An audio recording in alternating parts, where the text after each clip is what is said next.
Swimmobiles, when New York brought summer to the streets. Some memories don't need words to resurface, just an image. A blazing summer afternoon in the South Bronx, 1973. A big truck pulls up in the middle of the block. Its roof lifts, walls fold out, water begins to pour in, and suddenly, in the heart of a crowded city street, a swimming pool appears like magic. If you lived in New York back then, you might have seen it, or at least heard the stories. The Swimmobile, a strange, bold, and deeply human idea. It didn't just carry cool water. It brought joy, hope, and the feeling that, even if only for one afternoon, you were part of a summer that mattered. Part 1, the New York of the 60s and 70s. New York in the 1960s wasn't the polished city we know today. It was a place struggling, economically, socially, structurally. Neighborhoods like Harlem, Brownsville, and the South Bronx were overlooked and underfunded. When summer arrived, the heat was oppressive, relentless, suffocating. And yet, kids were still kids. They needed space to play, to cool off, to splash and laugh like children everywhere. But for many low-income families, the idea of a swimming pool was pure fantasy. Part 2, the birth of the Swimmobile.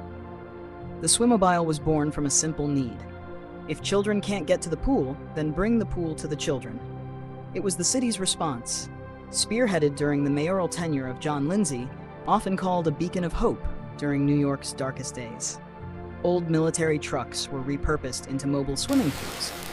They called them Swimmobiles, a blend of swimming and automobile. And from that moment, an idea that was equal parts policy and poetry began rolling through the streets of America's greatest city. Part 3, how the Swimmobile worked. The Swimmobile was a feat of creative engineering. A long truck outfitted with a massive tank, holding thousands of gallons of clean water. It would roll into a neighborhood, park on a flat lot, extend safety rails, deploy a ladder, and just like that, the pool was Swimmobile open. is here! Each unit came with staff members, lifeguards, and sometimes even swimming instructors. They set up in playgrounds, vacant lots, schoolyards, wherever space allowed. No reservations, no entry fee. If you had a swimsuit, or even just a pair of shorts, you were in. Part 4, the joy of summer on the sidewalk. Ask anyone who grew up in Brooklyn or East Harlem in the 70s and you'll see it in their smile the moment you mention the Swimmobile. They'll tell you about the rush of kids when the truck pulled in, the thrill of being first in line, the sting of hot pavement on bare feet as they waited for water to fill the tank. They'll remember the laughter, the splashing, the sense that, for that one moment, this city belonged to them. And as the sun beat down on worn brick buildings and rusted fire escapes, the Swimmobile stood as a beacon of delight.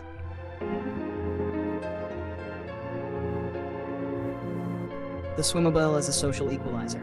The Swimmobile wasn't just a fun diversion. It was a statement, a radical one at that. It said that every child, regardless of wealth, race, or background, deserved joy. It defied the idea that only some neighborhoods were worth investing in. It bridged divides, racial, economic, geographic. It didn't ask where you were from. It didn't check your ID. It simply showed up and said, "This is for you." Many of the kids who splashed around in those mobile pools are now grandparents. They still remember the chill of that first plunge, the chorus of kids shouting and laughing, the slick, wet pavement beneath their feet. One man once said, "I never left the city as a kid, but when I was in the Swimmobile, it felt like I was in the country." And for countless Black, Latino, and immigrant children, it was the first time they felt the city did something just for them. Part 7, what happened? So what happened? Why did something so good disappear? As always, the answer comes down to money. By the late 1980s, New York was facing a budget crisis. Social programs were slashed across the board. The Swimmobile, expensive to maintain, difficult to operate, requiring trained staff, was deemed non-essential. One by one, the trucks were decommissioned. The program quietly ended. And soon, the memory of the Swimmobile began to fade, living on only in a few news clippings and the hearts of those who once dove into its water. Part 8, the legacy it left behind. Today, when we talk about Swimmobiles, we're not just remembering a quirky city program. We're recalling a moment, when public policy was used to lift people up, not push them aside. The Swimmobile wasn't perfect, but it was sincere. It was a rare expression of a city choosing to show up for its children, not just with words, but with action. And the lesson remains. You don't always need skyscrapers or stadiums to change a city.